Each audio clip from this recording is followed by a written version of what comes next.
salam kenal. Perkenalkan saya Fitrah Yusharyani Puluhulawa. Saya salah satu dosen di Ilmu Komunikasi. Dan di sini saya sudah punya 2 rekomendasi buku yang sudah saya baca dan sudah saya review juga. Dan of course ini terkait dengan ilmu komunikasi. Tapi tentu dalam bidang disiplin ilmu komunikasi itu tidak serta-merta hanya komunikasi sendiri, tapi tentu di dalamnya juga terpaut ilmu dari disiplin lain seperti sosiologi, antropologi, dan juga psikologi. Okay, so here are my 2 recommendations of the books. Saya mau mulai dari yang lebih besar dulu. Ini buku tentang komunikasi, teori dan praktik yang diadaptasi dari buku Communication in Our Lives. Ini karya dari Julia T. Wood. Ini terbitan tahun 2012 dan ini edisi ke-6 dari series buku yang seperti ini. Jadi ini menurut saya sangat cocok untuk basic students yang mau belajar tentang komunikasi. Saya dulu pas masuk di komunikasi tuh bingung. Oke, kalau mereka yang ambil prodi pendidikan dokter umum mau jadi dokter, yang ambil farmasi mau jadi apoteker, kemudian yang ambil teknik itu mau jadi insinyur dan lain sebagainya. Terus saya ngambil komunikasi mau jadi apa gitu.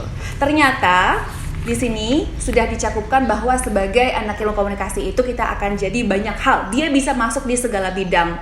Bahkan untuk seseorang yang ngambil profesi jadi seorang dokter, dia juga akan bahas bagaimana komunikasi dengan pasien yang bagus. Kemudian dia juga akan belajar bagaimana seorang hukum itu akan sampaikan pesan kepada publik tentang terkait kasus yang sedang ditangani. Jadi di sini tuh ada 12 bab yang terbagi ke dalam 3 bab khusus. Kita akan belajar tentang dasar-dasar komunikasi dulu, terkait intrapersonal, interpersonal. Kemudian kita akan masuk ke ranah komunikasi kelompok, serta bagaimana tinjauan komunikasi di era digital seperti sekarang ini. Dan yang paling luar biasa juga ada komunikasi publik.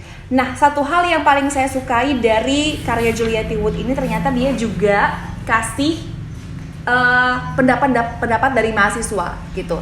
Misalnya ketika kita bahas soal persepsi manusia, dia juga bahas dari Lee Teng-hui, mahasiswi dari University of Iowa, yang mana sebelum belajar di sini, aku diberitahu bahwa orang Amerika sangat memaksa, keras, dan egois. Selama beberapa bulan pertama aku di sini, aku lihat bahwa semua tentang orang Amerika itu benar, persis seperti yang mereka beritahukan. Butuh waktu lama untuk melihat bahwa orang Amerika itu ramah dan senang.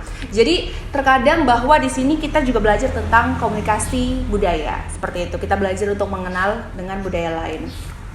Dan finally yang saya tangkap dari buku ini ternyata komunikasi tidak sesimpel dari teori Laswell tahun 48 yang bilang bahwa komunikasi is about who says what, in what channel, to whom, with what effect. Ternyata dari sini saya juga belajar bahwa komunikasi bisa belajar tentang budaya, kemudian juga teknologi digital mempengaruhi di dalamnya dan juga kelompok.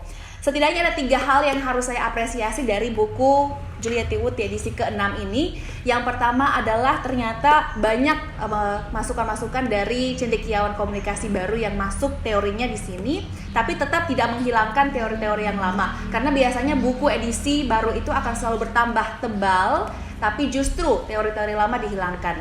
Kemudian yang kedua, di sini saya belajar bagaimana persepsi saya itu dibangun atas teori dari diri sendiri yang dimulai dari orientasi seksual, kemudian juga pandangan intrapersonal dengan orang tua, dan di sini saya paham kenapa itu terjadi.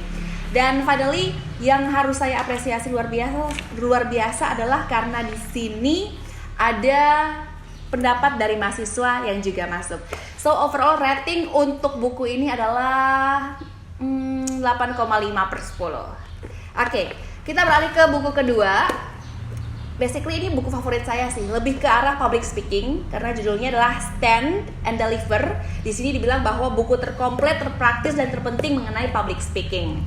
Jadi ini saya belajar gimana kalau mau bawa materi soal public speaking, pasti saya bawa buku ini. Karena di sini setidaknya saya belajar beberapa hal yang harus saya kasih tahu. Yang pertama, di sini dikasih tahu apa yang sebenarnya diinginkan oleh setiap pendengar. Pendengar itu mau tahu tentang dirinya. Ketika Anda sudah terima job, misalnya mau naik ke atas panggung ya untuk bawa materi, jangan bilang bahwa sebenarnya saya belum siap bawa materi ini. Mungkin Anda pikir bahwa dengan bilang seperti itu rendah hati, audiens yang dengar bahkan akan bilang, ih dia ramah ya, dia mengakui kelemahannya. Tidak. Justru Anda ketika ditawari job, Anda bilang saya ready, saya mau, berarti Anda harus bilang saya siap untuk maju bawa materi ini, gitu. Anda tidak ingin terlihat tidak cakap di depan orang lain. Kemudian juga dibilang yang sering ditanyakan, menaklukkan demam panggung itu seperti apa, gitu loh.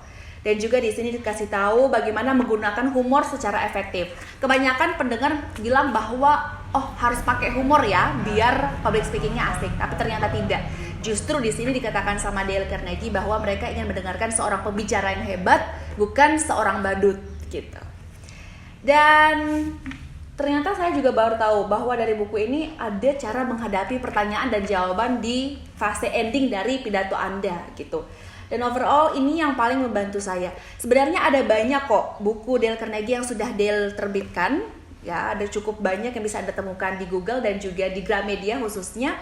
Tapi ini yang paling sangat membantu saya setidaknya untuk bidang public speaking. So overall score untuk Stand and Deliver dari Dale Carnegie ini dapat skor 9,5/10.